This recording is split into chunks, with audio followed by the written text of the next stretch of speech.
Assalamu alaikum rahmatullahi wa barakatuhu. Thank you for joining us on another exciting episode on the Sensual Womb Whispers, the podcast, on our series Unfiltered. Yo, Unfiltered is literally unfiltered. I mean, even I'm like, damn, we're going unfiltered. And there is a freedom to that. Hello, Rihaab. Assalamu alaikum. How are you? I'm good. How are you? Alhamdulillah. Me, juggling, I would say, very delicate children. Still I caring now. can understand when they're sick. Alhamdulillah. No, Alhamdulillah. They're better. They're better. I actually ran to the gym yesterday evening, so I'm like, Oh, I need nice. out of here. But I'm glad they're feeling better though. They are. Everybody in their school, like when they were kind of okay, everybody in their school was falling sick. So I was like, So I would say I brought this to myself. I'm like, oh, everyone's falling sick. I hope these ones don't. And boom, that's I how it know. works. That's how it works. Unfortunately. Yeah. What to do? Okay. So today I want to talk about the hidden agenda of females or the myth of sisterhood, like you wrote about. So the myth, I mean, it's a myth, it's a legend, it's a folklore, it's a it's I mean, quantum entanglement is truer than true compared to the sisterhood that we've been taught. Even though quantum entanglement was only discovered recently. I mean, as with most things I like to talk about, it's a lot of it is based on things that I've been through. And Mm, other times it's things that, when you talk to people, you get to know. But this is something I've personally been through in multiple times. And it's very frustrating, when you think, especially when these are women who should know better, who should support those who are trying to build something and create something for themselves, who are genuinely trying to climb that ladder. mm, And then you're going to be very condescending about things. You're going to tell them, oh, I don't think you deserved what you got. If you've gotten a promotion, I don't think you deserve it. And some of them will tell you to your face, others will go around spreading gossip. And, it's just, honestly, it's very heartbreaking. And that's also another reason I felt like writing it because, see, I always try to support any woman. It doesn't matter who she is, mm, right? That's an mm, interesting point. I know people will come for me for a very specific post, but I think that's also what we get wrong about sisterhood, right? Just because, okay, let's take you and I, right? If you mm. are doing something wrong and I just let you because, oh, sisterhood, you're another woman, everything you do is right. I'm doing No. that service to you. You know, Mm, if I'm doing something wrong, I genuinely, when people call me out in the comments or even in real life with my friends and family, if I do something wrong and people tell me, I genuinely don't mind because now I'm thinking, okay, great. Now this is something I can actually work on. This is something I can mm. improve, right? If people don't tell me these things, I would I would never learn, right? And so people also kind of treat sisterhood as this, oh, if we are sisters, then we can't, say anything to each other, no matter what their wrongs are also right. I mean, come on, that's not the reality, right? Mm.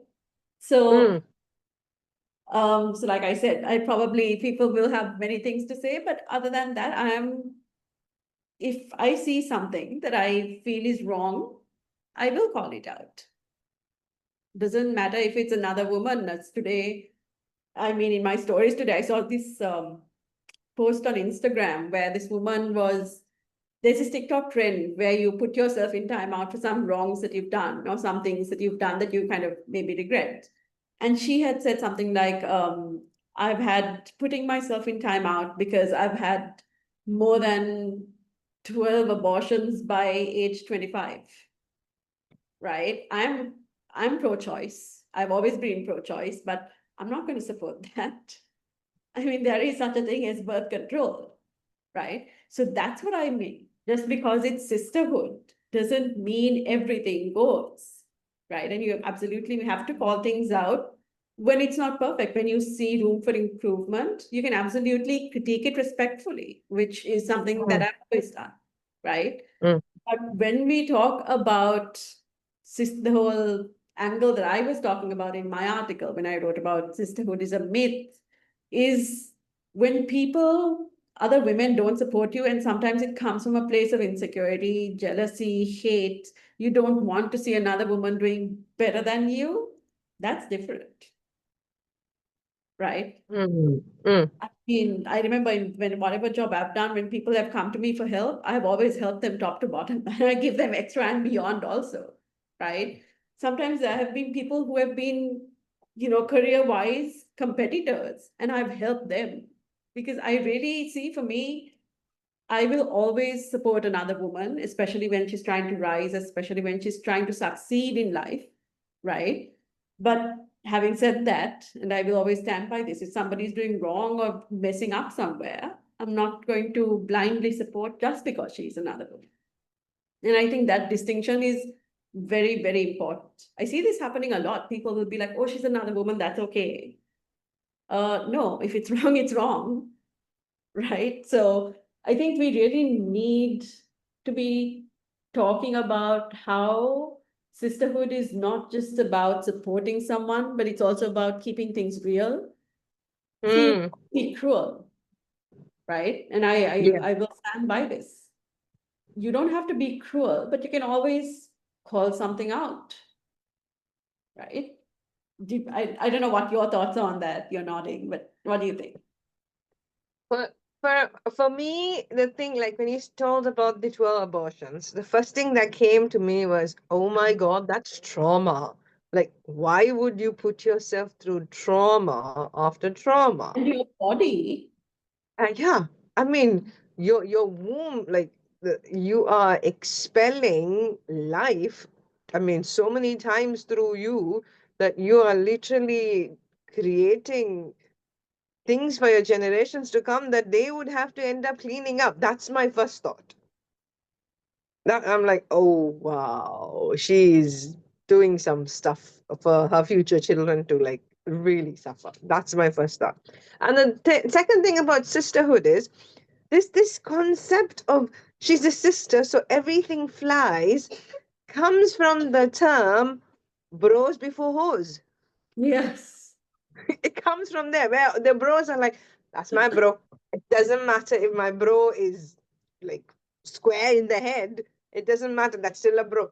So I will support. So that is from there. Women are like, you know what?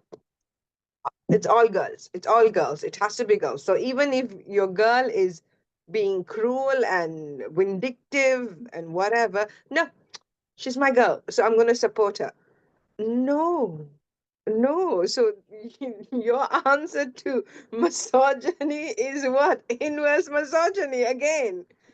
So you're allowing, you're not teaching a woman to be respectful of herself. So if a woman is being, in your case, like you were saying, we've all been through that, yeah, where you're trying to climb the ladder, and I had the same conversation with a mentee over the weekend. I'll say that, and she has a female supervisor, okay, Mhm. and she's doing her PhD, and the second time she's attempting as a researcher in PhD, because the first lab that she worked for her PhD was also a woman who was really, really cruel, who was really vindictive, and she was having a lot of issues there. And she was let go on because she was not willing to play by her rules.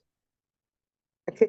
Then the second time that she magnetized, okay, and she magnetized again another woman, okay. But this one, she knows her stuff, but still, it's like this supervisor's standards are so high and unrealistically high.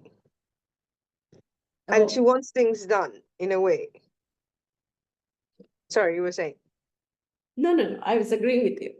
Okay, so and then this girl over the week she got her periods. Okay, and it was extremely painful. And this is what breaks my heart, right? She's messaging me and saying, Riz, I'm at the lab. I'm having my periods and it's really painful. Shall I message her and tell her that I can't, I can't continue? I said, first of all, what kind of a nonsense is that? Yes, you should have messaged her first, not ask Yeah. my permission. Like, and she's like, no, what do you think? I said, no, you should message her saying, listen, it's quite painful. I'm sorry, I have to go home. I'll continue it tomorrow or day after, right? So, but her fear is that the supervisor might be condescending. Now, this is a female. She messaged the supervisor. The supervisor replied to her message. And according to me, it was not a passive aggressive reply. But then this girl, she's about 23, 24, yeah. So she thought that was a passive aggressive message where the supervisor is also a physician, right? She's a physician and she said, yes, you have to go home because you're in pain, but this is not normal nowadays. Period cramps this severe. Please check a gynecologist. Please, ibuprofen and all work. She didn't tell her to work, but Mm. when she said it like this, so this one got triggered. So when I had the session, I told her, listen, she's not being passive aggressive. Okay? She's German, so they're pretty Oh, cold. context It's matters. like, yeah, and she's like, I know. And I said, I mean, she could have said it nicely. I said, she could have said, okay, I understand you're in pain, but have you seen a gynecologist about this? And some painkillers like ibuprofen, they really work as well. Give them a try. I told her, I said, I'm telling you exactly what she said without anything, but I'm just changing the words. And she's like, yeah, that would have been nicer if she said that. But she's not here to mollycoddle you. That's true. And then she goes like, that's also true. That's also true. And I told her, like, I don't mollycoddle you. And I said, I don't mollycoddle you. I'm like direct. If I see you doing something stupid, I tell you, like, girl, that's stupid. And she's like, yeah, but that's you. I'm like, okay, that's your supervisor. But when you were saying all of that, it just reminded me of something. So recently at the airport, I was with some the friends, and at one point she was just like, try and avoid the counter with the woman because they will give you a hard time. Oh my And God. that is actually true, everyone. And I unfortunately did end up getting um because I mean it's how you space yourself out, right? So I actually did get allocated the woman, and I was the first person to go. They were all standing behind me. So when they went, they all got the men. They were in and out like within seconds. Mine took long. She asked me a gazillion questions. She stared me down, and I'm like, girl, what is this? Why are you making this so complicated? Because see, you can also flip that. See, for me, it's always about two ways, right? You can also Yeah. flip that because she's trying to be thorough. She's trying to dot her I's and cross her T's so that nobody will come back and breathe Exactly. down her neck. And And as this is women, what we also happens try in to prove corporate. ourselves a bit more. So we're a lot more Mm. diligent, also, I feel, than the men in that Yeah, sense. yeah. We are. We're more thorough. True, I agree. We're more thorough. And when we were small and we were traveling, my mom always looked at the faces. The one, and she's like, that one has a grumpy face. That is going to cause us trouble. Oh, that one has a pleasant face. Make sure you go there. I'm like, what? And she's like, yeah, because that one looks like sad. Like, it make your life sad. So, But I'm sure you've heard that about gynecologists as well. Because mm, I've heard from a few friends who say if you go to a female gynecologist, they're a lot less understanding because they're like, if you complain about period pains, they're just like, it's not a big deal. Why are you overreacting? Whereas if you go to a male, he would be very sympathetic. He would, validate your feelings a lot more. Not that every female gynecologist is like that, but when you talk to a lot of people, yeah. it's kind of like a common thread to a certain extent, where they say that it's just like, oh, I'm a woman too, I know what it's like. It's not that deep kind of attitude. See, that's the high school clique talking. If you notice it, gynecologists, lawyers, doctors, anything. Like I'm working with a female doctor now, and she's so sweet. She's overly sweet, and she's in ED, and she finished her term and she passed. And her only complaint is that she took too much time with the patients.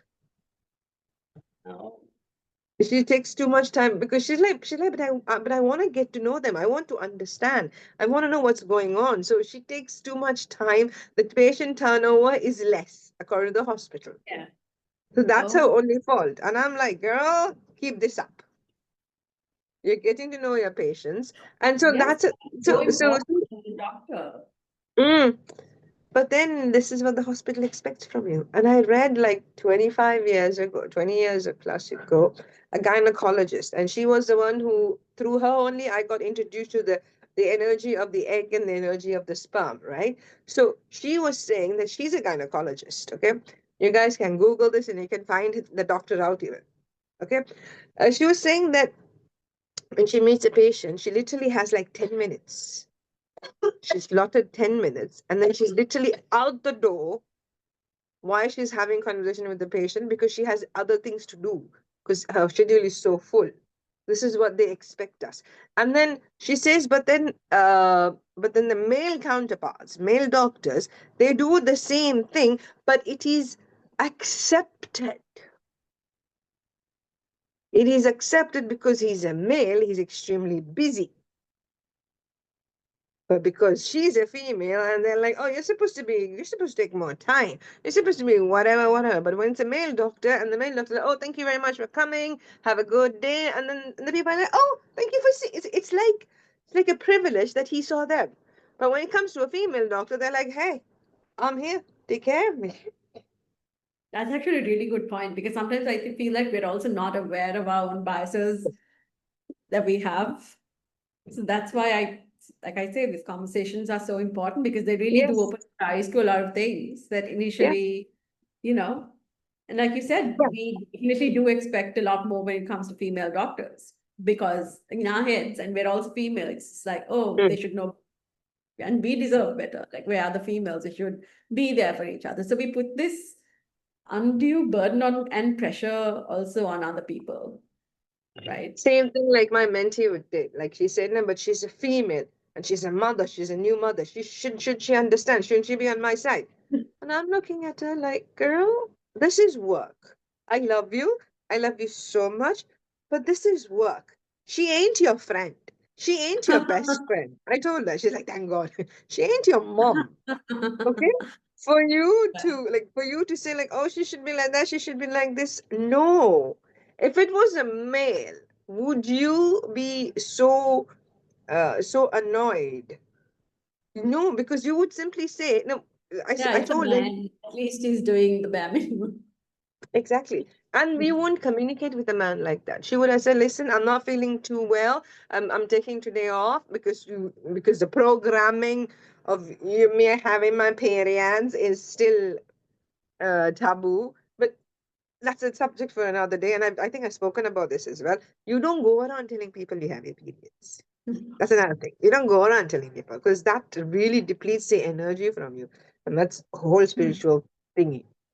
Okay, so you're going to tell your male supervisor, I'm not feeling well. I'm leaving now, and I'll be back tomorrow. I'll work over the weekend. Finished. But to her Yeah. female supervisor, she said because she's in pain, she wants validation, she wants to be babied because she had a fight a couple of days ago with her. So much. And then and then this is where the sisterhood gets like it gets blurred. It gets blurred. Like, first of all, yes, there is sisterhood here, but you also have to understand you're at work. There are responsibilities that you need to finish. And yes, she is being unfair. And I told her, yes, she is being unfair because you need an assistant, but you have to understand her position as well because she doesn't have the funding to get you an assistant. So, Yes. yes, the situation is shit. Let's be honest. I told her the situation is shit. You're doing it all alone. You're doing so many experiments a day and you need help. And when you're falling sick and everything goes to a toss, and she can't get you an assistant because this is a new lab, you guys are establishing it, and there's no funding. So I literally had to break it down to her, and then she goes like, yeah, that makes sense. Before that, it was like, why is she being like this? She's a female. Shouldn't she be a girl's girl? I mean, to be a girl's girl, she's a businesswoman. I'm a businesswoman. Like I was telling my kids as well. I'm a businesswoman. When it comes to business, I'm cold. I'm apathetic. I've dealt with men, and I go like, yeah, so what? Big deal. What do you want me to do? And they're like, you don't have remorse. I'm like, what the fuck? This is business, bro. No remorse. Yeah, mistakes happen. Let me rectify it. I'm not gonna sit and cry over it. But when it comes to my kids, oh my God, anxious Nelly.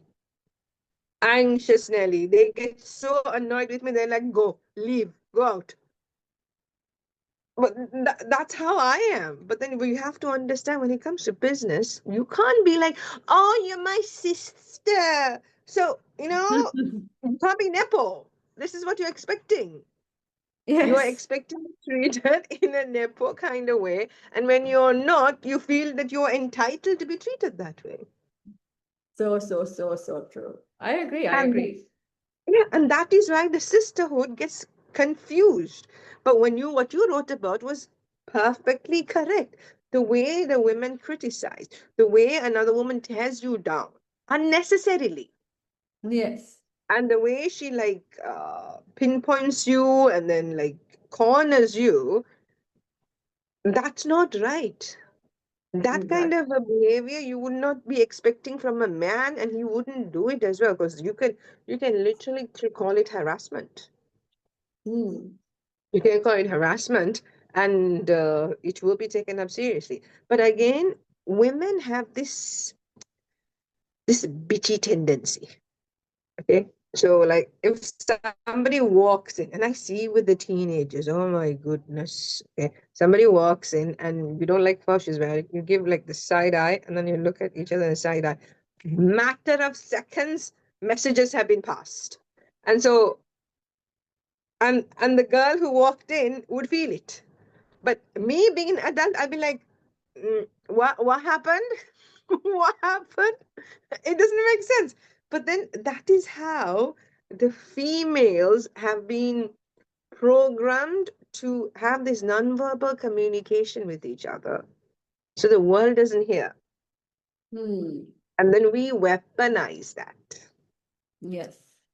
That's the problem. We weaponize that because of our insecurities.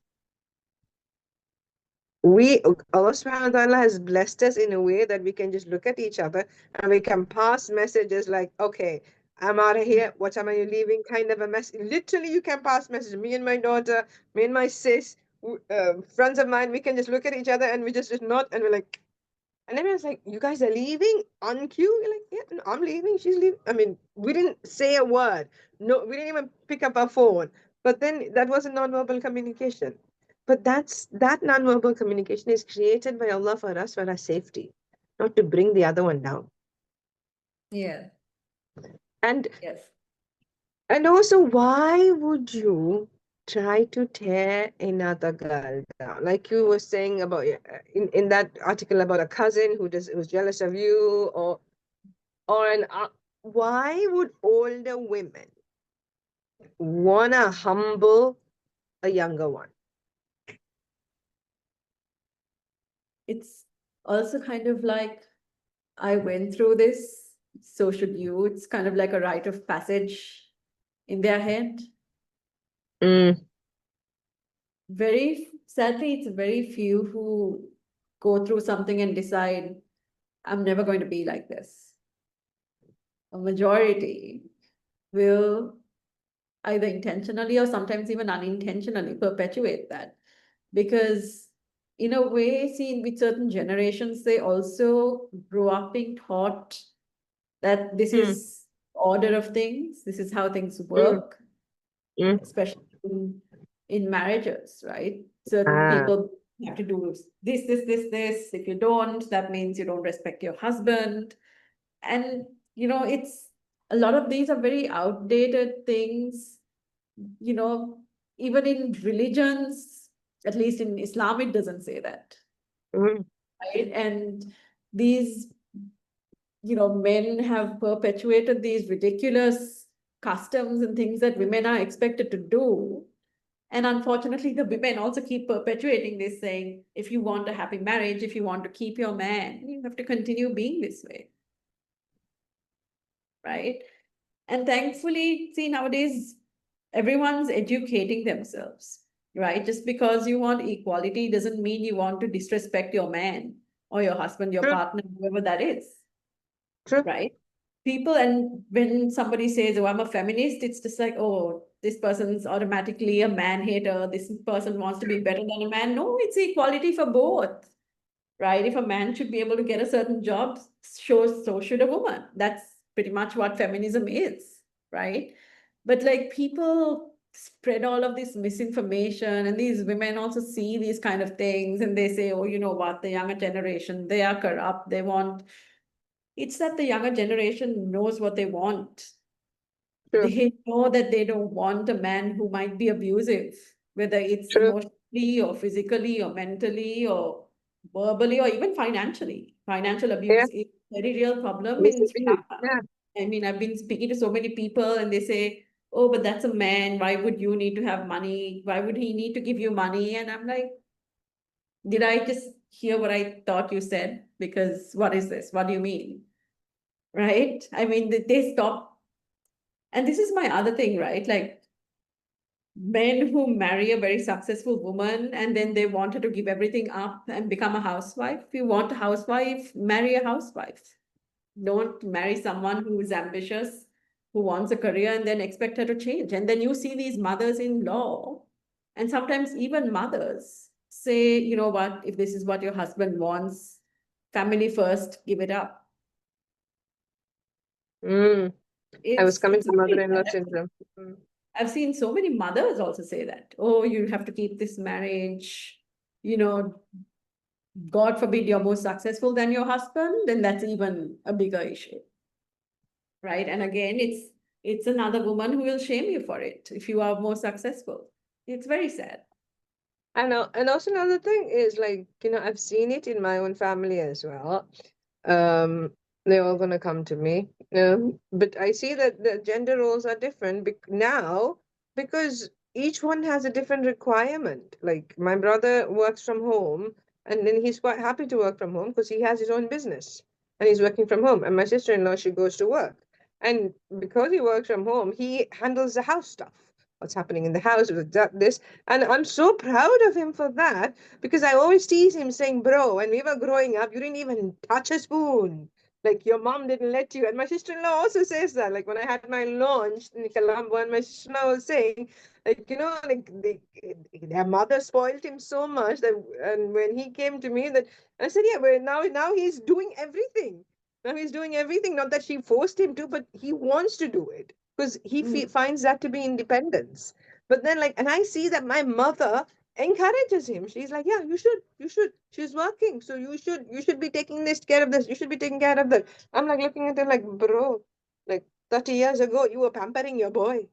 Like, what happened? What happened now? Like, where? No, no. See, she's also working so hard. She's doing so much as well. So he needs to support her. And I'm like, me and my sister were like, interesting. Interesting. And I've seen the flip side as well, where there are other women who will shame, saying, oh, you're leaving your kids and going. Oh, who's taking care of your kids? Oh, the nanny. Oh, so they don't have a mother to love, is it? And this is not told by a man. From my tone of voice, a man's not going to say that. This is our aunties back home. Okay, Oh, yeah. it is back home. But then I see the thing is, I moved into from India and Sri Lanka, right? When I go to India, I see it completely different. Grandmas are very happy to take care of the grandkids, and the mothers are studying, working, doing something, and the grandmas are quite happy to take care of the grandkids. There's no shame, like oh, you're not taking care of your grandchild, and that has always been a system back in India. I've noticed it always been a system where like they get married, some of them get married young and they have kids, and the grandma's like, no problem, I'll handle, you do what you want. And that has become a culture that now the grandmas are like. And then my sister-in-law was like, my god, I'm so old now. When this girl gets married and she has kids, how am I going to take care of them because I'm so old? So there is this system that, yeah, I have to take care of the grandchild because my daughter she's building her life. And there is no shame in that. But back in Agree. Sri Lanka, I see the shame, and I've seen it. Like I've seen it even when I had my kids and I went back to Sri Lanka and stuff. Oh, so you're working in Dubai, is it? And what are you doing? And I'm like, what do you care what I'm doing? Oh, who takes care of the kids when you go out for meetings? I'm like, what's the problem? What's the problem? Like, what if I leave them at a nanny or a daycare center? I think for my sister is worse. Like, she works full time. And since her oldest one was a year and a half, she put her in daycare, right? So when she goes back home, oh, so you're working. Oh, what have you studied? Now she goes like, that one is not vocal like me. Okay. So she's like, yeah, I've done my PhD. Oh, so you have to work, no? Otherwise, useless doing PhD, no? So I'm sitting there like bursting, like, what do you care? And she's got her little older one in her lap, and I'm like, what is it to you that she works? And then I'm like, you're asking your money. But then the way this auntie is like, oh, so your child, so no, nobody takes care. Oh, your mother also can't come. And I'm like, how bloody expensive that bring her mother there? What nonsense. Who's taking care of her father then? Like the way that these women think, and then when you go peeping into their lives, they're too busy with their country club women or with their friends that their kids were neglected and were taken care of by servants at home, no? Yeah. The servants are the one feeding them, taking care of them, clothing them. And then you're too busy having fun with your friends or having high tea and stuff like that. Whereas a woman who's working, she's shamed. That's a very interesting point you're making because I used to teach at a school for a short time. The parents who would definitely come for the PTA are the working mothers. Yeah. You see, the ones who are not working, they barely show up. Yeah. It's the working mother who will go out of her way. I'm not again, this is not shaming anyone for being a stay-at-home mom or being anything, but I'm just trying to make a point where I've seen this quite a bit. So it's a very, very unfair accusation that I feel working mothers face unnecessarily because they do actually prioritize their kids. See, in anything, there will always be Very good and much. bad. I have seen working Yeah. mothers who are absolutely horrible to their kids. I've seen Yeah. stay-at-home moms who are terrible to their kids, and then I've seen working moms Yeah. who are fab moms, and those who are at home who are amazing moms as well. You will Yeah. always get the good and the bad, Yeah. right? Yeah. See, if you're a good Definitely. person, you're a good person. Doesn't matter whether you have a job or you don't, Regardless. right? So you are going to be a horrible person, like you said, regardless. Yeah. Yeah. So we have to be realistic about things. But see, Because how, honestly, see, we Peter and you Paul. said, Immediately, if you're a working mother, you are this and that is it. If you are a homemaker, you are this and that is it. You are not allowed to be anything beyond that. When we do that, and and that's sisterhood. And that's sisterhood. See, I'll come to the sisterhood. I had a conversation with another mentee yesterday from Sri Lanka. She's working, she's divorced, and she has an arrangement with her ex-husband with the kids and stuff like that. And she is part of different charity organizations and stuff like that, and she's working full time. And she's like, when she goes to this organization to do stuff with them, she feels inferior to the other women. And I'm like, what the F for? What the F for? No, because Riz, they know so much more than me, and they know this, they know that, and they're better organizers and stuff like that. One simple question I asked her, like, how many years have you spent on surviving? And she was just taken aback. She's like, what do you mean? I said, how many years have you spent on survival? And she's like, a long time. And I said, copy paste that into those women's lives. Have any one of them ever gone through any of your survival? And she's like, no. Then who's inferior? Who's inferior? And again, it's not that she feels it or she's projecting. She's made to feel it. Mm. That's the point. She's People made to compare, no? feel it. Sorry? People compare, no, all the time. She's made to feel. She's made to feel that she's not good enough because she didn't do she didn't do certain work the way they expected her to. And she's like, and her words when I felt so bad, I felt so small, I felt so low. So I know I tried to be nicer, I tried to be friendly, over friendly, and that's not needed. That's not needed. And I said, a true leader will not boss you around. A true Oh, leader will give you opportunity to grow. They're just being like managers. And I asked her again, has any one of them stepped into the corporate sector other than to go give lunch for their husbands? She's like, no. And then I'm like, how would they know your? And she's trying to justify. She's like, I'm telling them, 9 to 5 is so difficult. I'm finishing that and coming here. I'm like, no justification required. Any woman who's worked or who's climbed the ladder for a significant amount of time will know how hard it is. hmm. And then she Yes. was like, and that's what I was thinking, like, sisterhood. And this place is done. I'm not going to tell the name because everybody will know. Yeah. It's done by women. So where is the sisterhood? And they come and they say sisterhood. What kind of a sisterhood? Like when you like are criticizing and also in a passive aggressive way, criticizing another sister for something that you expected to do the way you want to do, but she didn't do it like that. So you're like, you are not good. And then you say, oh, we're sisters here. We do things together. I'm like, F off. Rather work with this is why a lot of women rather Yeah, work with usually, men. oh, I'm just being honest. Oh, and another thing. I think you wrote that. Uh, Yes. yeah. No, because Oh, I've I'm been just told trying that, to oh, be. oh, I'm just being honest. I'm like, okay.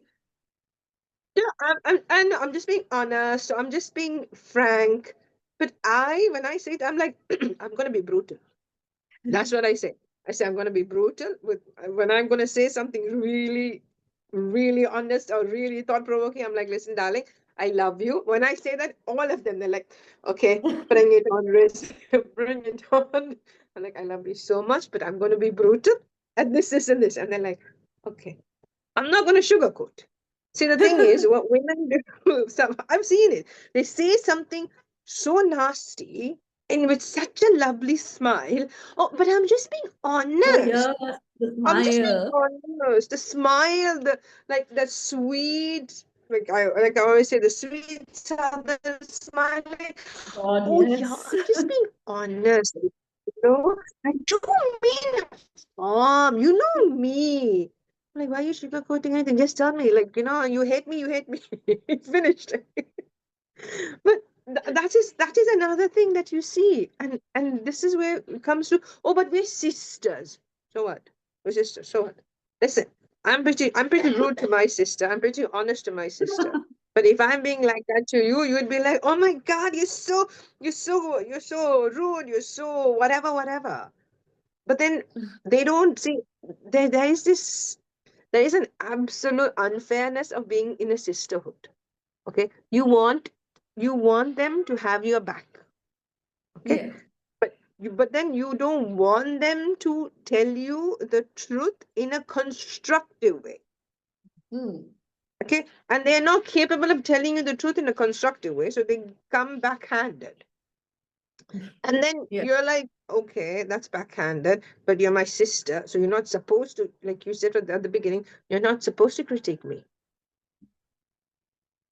How am I not supposed to critique you? So because you don't want me to critique you, so I will be nice and sweet and cut you to pieces because I'm so aggressively angry inside because I can't tell you this because you will label me as difficult, as a difficult sister. So I'll be very sweet and passive with you. And when you come around and you explode, which you will, because that's my aim, that you explode, I'll be like, I'm sorry, darling. I'm sorry if you're too sensitive for it. I'm sorry, you're so sensitive. Damn, how many times have I heard that word growing up? By aunties. Yeah. I made sure I don't use that word against my daughter. And I used to tell her, you're sensitive, that's fine. That's fine. You're sensitive, that's fine. But that's fine, but you still need to toughen up because the world is not nice. Yeah. But then how many times have we heard saying, oh, you're sensitive. Oh, I didn't mean it like that. Where have you heard a man come and say something so backhanded and then go like, oh, you're so sensitive. I never thought it like that. And you'll be like, bro, stop being gay. Seriously. But then Rahab is laughing. Rahab's like, my God, I should come up performing arts. Yeah, I know. No. So sisterhood is very, very important because see, I've shared this story before. In Algeria during the French Revolution, there was this woman in one of those villages. Like when she hears the French jeep coming, she will run up to the top of the whatever she can find, and she will call all the women, young, old, small, big, to hold hands in a circle so tight that those, you know, where the men are coming, like whatever Yeah, yeah, reason. yeah, of So course. she holds hands of all the women so tight that they can't tear one woman away. Circle of sisterhood. That's a That, circle of sisterhood. That's the kind of sisterhood we want. She didn't say like, you know what, it ain't my problem. Take what I will actually auction one for you if you want. Just leave the rest of us alone. No. She's like, no, I'm gonna protect everyone. Young, old, small, big, everybody. They all and she actually was assaulted by a general with a butterfly rifle and she still didn't let go of the hands. She had two broken ribs, wow. aggression of these men, but still she didn't let go and she created that. She was a rebel without rebelling. She said, I'm not gonna this no, not another woman. You're not gonna do this to us. And this is how the powerful sisterhood really should be, that we protect each other. Not criticize each other. Oh no, you were not wearing that properly. That's why they want. No, no, no. Hello, hello. What is this? I mean, for you to protect another sister, my view, to protect another sister, you need to educate her. You need to teach her. You literally need to bring her under your wing and say, listen, you can't be doing this. You shouldn't be doing that. You should be doing this. You should be, and giving reasons why. Yes, teenagers, one's right here. Okay, she's going to get whatever. Yeah, and they're not going to listen. They think they know better. They're on cue. They think they know better. But then still, it's my job. I was the same when my mom was trying to tell me something when I was 17 or 18. I'm like, I know better than you. But by the time I came to 21, 22, I went like, damn, mama knows better. Because she's been through it. So she's giving me game plan. Do this, do that. And I put in the game Nothing plan, like perfect fit. experience. Sorry? Nothing like experience to teach you things. Exactly. Because you can see it. And when my kids come and tell me a story, I actually finish it for them. I'm like, this, and this. They're like, how do you know? I've seen it play out many times, so I can tell you how it's going to play out. So the way I would say true sisterhood is you have to critique, but you have to be honest, and it has to be productive, and it Yeah. has to be constructive, and it has to be fair. You're not going to critique her just to bring her down. Yes. I critique Definitely. my mentees like, oh my God, there are times they're like, there are times even one has like literally gotten up and said, you know what? I'm not going to listen. I'm not going to listen to this. I said, go ahead, leave. I ain't going to change I'm not going to change what I'm saying. Go ahead. You don't like it, that's fine. And then she comes back and sits and says, okay, fine. Tell me, what is it? I, I'm not going to change. I'm not going to be like passive aggressive and then not tell you the whole truth. No, I want you to succeed. I want you Exactly. to prosper. That is my aim. I want you to succeed. I want you to prosper. I want you to become better. And I tell them, listen, it's a selfish reason, okay? I love you, but it's still selfish. And they're like, what do you mean? If you prosper, I prosper. Simple.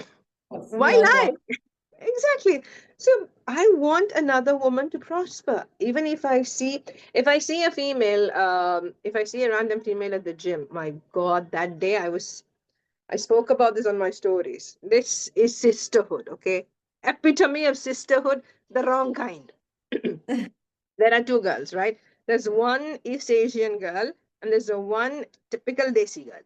Okay. We're at the gym. Now this is 8 o'clock in the morning. I'm running into the gym because I have two different gyms, they're complex stories. Okay. So I'm running into the gym to the locker to get my stuff to go to the other gym where I train. So I am trying to get my stuff, and then this girl comes and she's next to me on the next locker, and she's like, she's the thing I hear first is like, yeah, but we have intuition, and she's a East Asian girl. We have intuition, right? Our intuition doesn't lie. So the Desi girl's like, of course. And the Desi girl is like, but look at the Desi girl. Okay, she's like, we can be with only one, but they can't be with one. And I'm like, I'm literally taking up my shoes, putting them on. Imagine I'm putting on my leggings and stuff, listening to this conversation. That's how horrible I am. They're not going to talk to me around me later after they hear this. Okay. And then the East Asian girl goes like, oh yeah, that's true, that's true. And I'm like, and then the Desi girls goes like, you know what? I'm sorry, but then they're not men are not loyal. And I'm like, I have to stop trying not to freeze and butt into the conversation. And she's like, no, I'm so sorry, but men are not loyal. They can't be loyal. They can't be trusted. And this is a Desi girl, okay? So this is her. And Yeah. then the East Asian girl, clearly she doesn't agree to that because clearly she's had multiple relationships and she knows that the men, some can be loyal, some can't be loyal, but obviously clearly the Desi girl has not had as much relationship as this girl, which you can clearly see. Okay, I wish I had a camera at that time for you all to see. Okay, you can clearly see. So she's like, oh yeah, the men can't be trusted, they're not loyal, yada yada. After putting all these truth bombs, and she's like, okay, I'll see you, bye. And I'm like, and then I get my stuff and I'm going to the other gym thinking about this. Like, this is sisterhood. Like, this would be seen as, oh, you're my sister, I'm your sister, I want to tell you the truth, and I want to protect you. You're not helping her. You're not helping her. I mean, seriously, if you go into women's locker room, oh, hello, la quwwata billah, the information you can receive, that you can listen to. Oh, it is phenomenal. Like I am forever like eavesdropping. And my daughter calls me, "Mama, stop eavesdropping. You're talking loud, I can hear what you want me to do." And sometimes they'll be speaking in Hindi as well, right? So I'm not very fluent in Hindi. So I asked this one, like, what are they saying? What are they saying? Mama, what is it to you? I want to know. Tell. She's like, oh my God, oh my God. I'm like, information, bro, information. I mean, it gives you such a perspective into women's lives, how they see each other. And this Desi girl is thinking that she's and supporting this East Asian girl, but clearly the Desi girl is jealous. I am not going to mince words. This girl is hot. Like, she's hot. And she's been coming to the gym for a long time. I know that because I've seen her around, right? And she's done really well on her body. She's focused and she looks hot compared to this one. So I don't I didn't feel comfortable that she should say something like that. She should have been like, girl, I understand you've been cheated on and your partner apparently is not loyal to you, so leave the motherfucker. Why are you destroying your life without going and saying, oh, all men this, put a blanket statement. I've seen, yeah, that happens a lot. And this is sisterhood. This is how they're protecting their sister. And then we wonder why we magnetize similar energies to us. Yes. Yes. And then we wonder, why isn't the person supporting me? Why is the person not there for me? My I God. mean, as complex as it is. And then, you see, and also, like you said, the mother-in-law syndrome is, oh, I went through pain, so you have to go through pain. And that's sisterhood. Oh, no, I'm toughening you up. Oh, yeah, that's the other one. I'm toughening you up. Give me a gym membership, an annual gym membership, and a personal trainer for a year. I'm pretty toughened up. Thank you. Oh, What is toughening up? I saw another post 2 weeks ago. Okay, the mother-in-law actually, this girl got married, and her husband died in 6 months in India. Okay, this is in India. This is what's even more interesting. So what the mother-in-law did was, she didn't send her back home to her mother. She said, "No, no, you're my daughter now." She sent her to school, got her to get a degree, supported her, and then got her married. wow. Amazing, no? That is That's a real sisterhood. girl's girl. That is the real sisterhood. That is true. Amazing. How That is forward. the real sisterhood. Sad that we have to use words like forward thinking when it should be, And she's from a village. amazing. That's what I'm saying. The sisterhood concept in India, different parts of India, let's be open about it, in different parts of India is different. Like if you go to the north, it's very, very misogynistic. North Yes, is yes, very misogynistic. Oh my God, you are. They're still as they claim to be like more progressive than the South, but they still live in tribal land. And the South is very progressive compared to the mm, North. They're very progressive with the women's rights. And I told you, right, Hyderabad was the first yeah, state to give a period leave. I mean, hello, and it's a term that nobody in India wants to speak out loud. true. And here comes a state saying, like, you know what, we're going to openly say this. We're going to openly do this.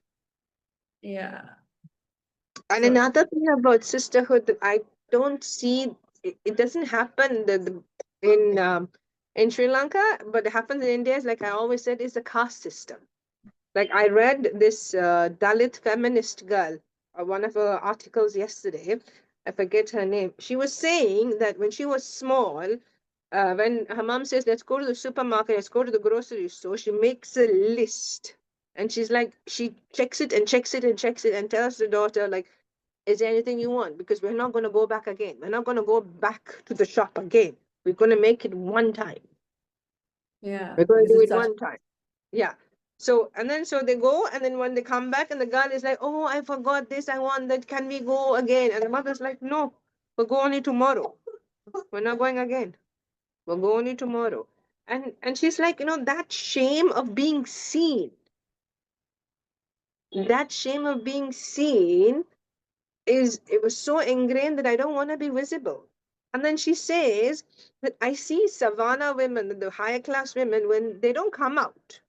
But when they come out in cars and vehicles, and they're dolled up and they're dressed nicely. But we cannot do that. And because we don't do that, those women themselves look down upon us. Whereas we look up at them because they're so dressed nicely.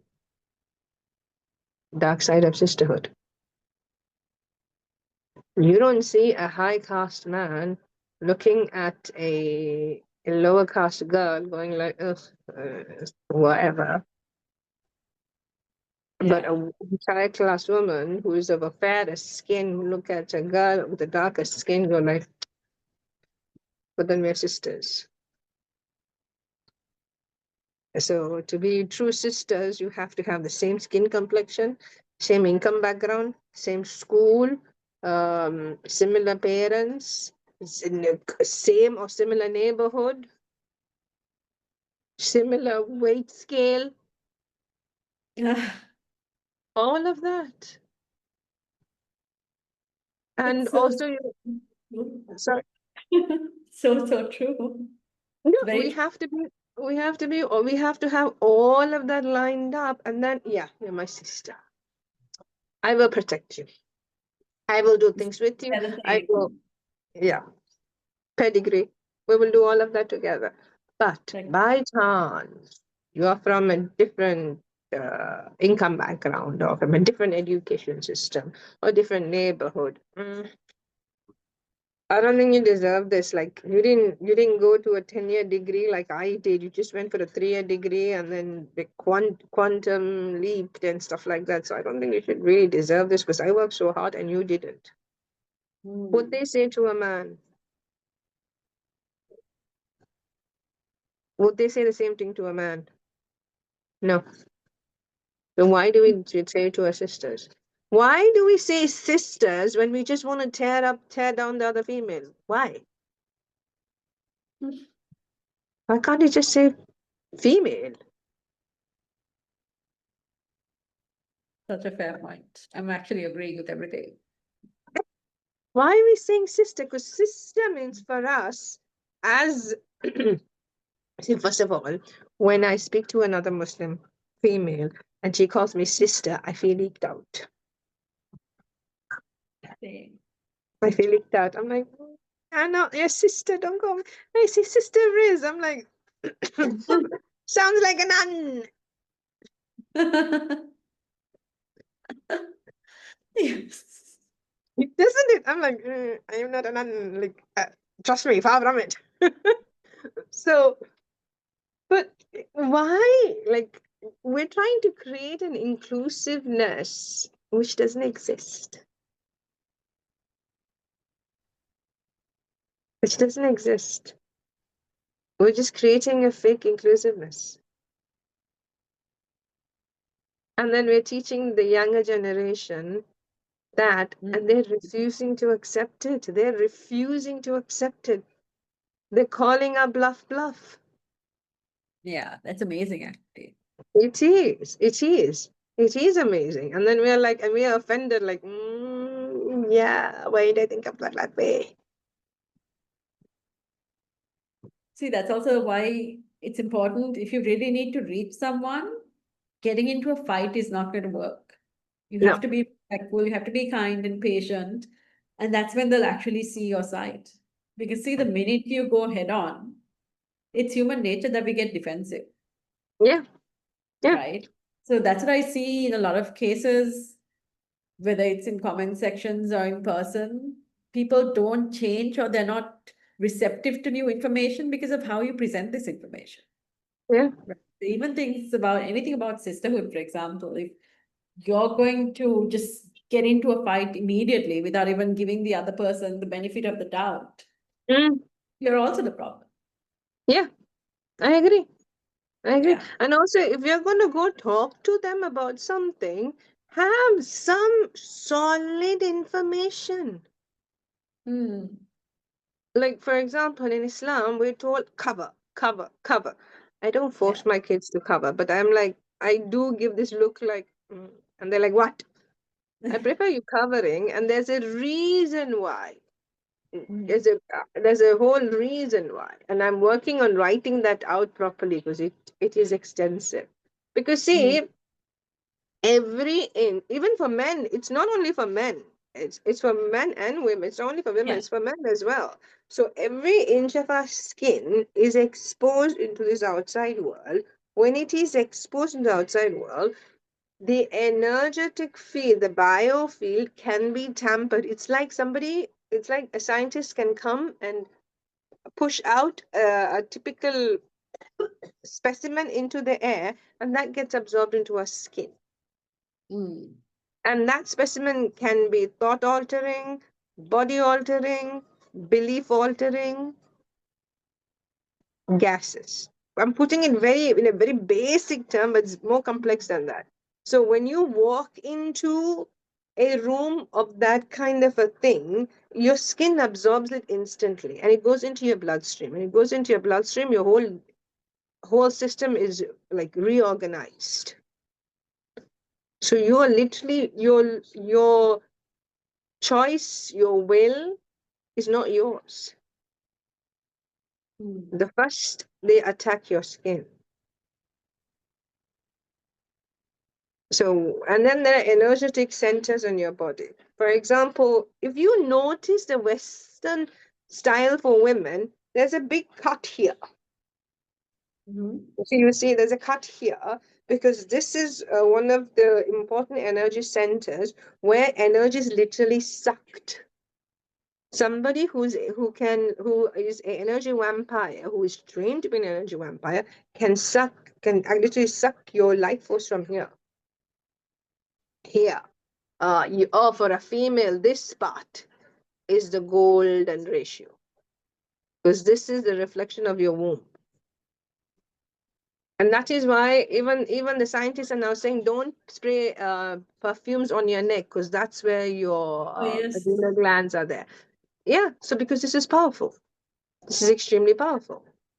And then your navel. La hawla wa la quwwata illa billah. Every time I see a woman with navel, I think I become a grandma. I'm like, I want to cover you with a shawl. I want to cover you with a shawl. Because that is so scary. It's so scary. When I see little girls wearing these two pieces, I am so angry because her her feminine life force can be sucked right through her belly button. And we were walking around like, oh my God, I'm so fashionable. Yet 10 years down the line, you will not have energy. And then we have all of these diseases. Why? Because our life force energy is drained. And like I've noticed Western fashion, okay? Either it's here or behind the back. There's an opening in the back. I'm like the whole thing will be full sleeve, huh? Full sleeve. There'll be a slit here and a slit behind. Why are they doing that? Oh, that's fashion. No, no, no, no. Who runs fashion? I mean, we all know who runs fashion, so it's a public platform. I can't say anything. Once I get my website up and going, then I can talk even more unfiltered. Definitely. So that's what I'm saying. And we don't know these things because we're not taught.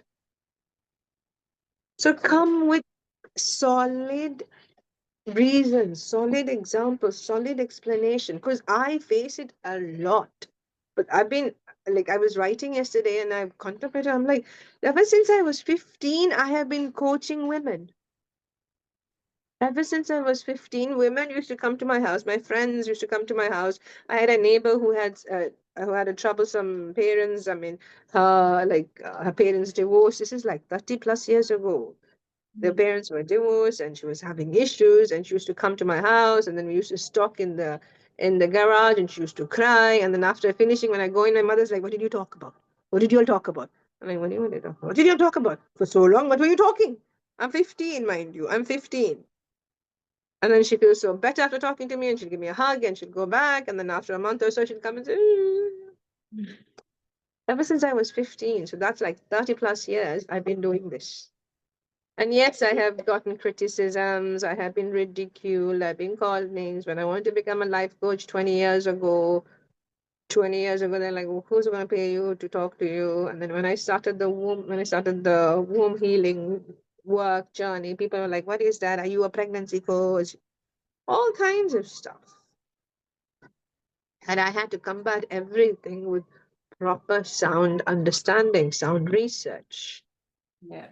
So that's why when I don't argue, I don't debate unless I want to. And I sit down and explain, listen, accept or don't accept, but this is how this works. Rest is up to you. Mm. Even when I tell my kids to pray, I'm like, you have to pray, otherwise you go to hell. I'm like, Yeah. bro, you don't pray, then your energy is not gonna be cleaned. You're not gonna magnetize clean stuff. Then don't come and cry to me saying that you didn't get what you want in life because you're not having communication with God. You're not having connection with God. Ain't my problem. And my little fellow goes like, fine, I'll go pray now. You have to explain it. I got it. So you have to explain it that way. I think we've gone quite a lot. Wow. Yeah. And Rehab has Like to an go. interesting insight on this topic. Yeah, it's a lot to talk I about. mean, I've Okay. frankly learned a lot myself about my own biases sometimes and Yeah, expectations from. And that's true. why that's what I love about this, is that we can have these open conversations, realize, this is where I'm falling short, where I should do Yeah, better. yeah, And there's yeah. no shame in learning. We're always learning and we can do better. We always have to learn. Like I say, I can learn. I mean, I'll go to the gym and I'll have a conversation with the Nepali janitor. She won't understand half I'm saying. I won't understand half she's saying, but then we'll still have a conversation. Yeah, sure. Definitely. So because that's where we learn.